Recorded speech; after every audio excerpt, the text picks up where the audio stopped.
কখনো ভেবেছেন বিশ্বের কোন দেশে সবচেয়ে বেশি সরকারি ছুটি আছে? আজকের এই ভিডিওতে আমরা জানাবো সেই দেশগুলোর কথা যেখানে কাজের চাপের মাঝে পাওয়া যায় একটু বেশি বিশ্রামের সুযোগ। ৫ নম্বরে আছে কলম্বিয়া। এখানে প্রায় ১৮টি সরকারি ছুটি পালিত হয়। কলম্বিয়ার উৎসবপ্রিয় সংস্কৃতি এখানকার ছুটির সংখ্যাকে আকর্ষণীয় করে তুলেছে। চতুর্থ স্থানে আছে কাজাখস্তান। এখানে প্রায় ১৯টি সরকারি ছুটি রয়েছে।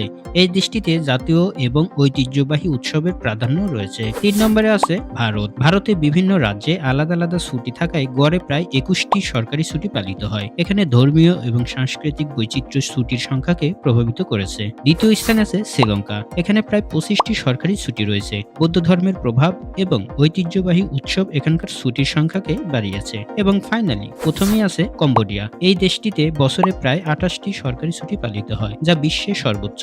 এখানে ধর্মীয় এবং সাংস্কৃতিক উৎসবের প্রাধান্য রয়েছে। প্রিয় দর্শক, আপনার দেশের সরকারি ছুটি কতটি? কমেন্টে জানাবেন।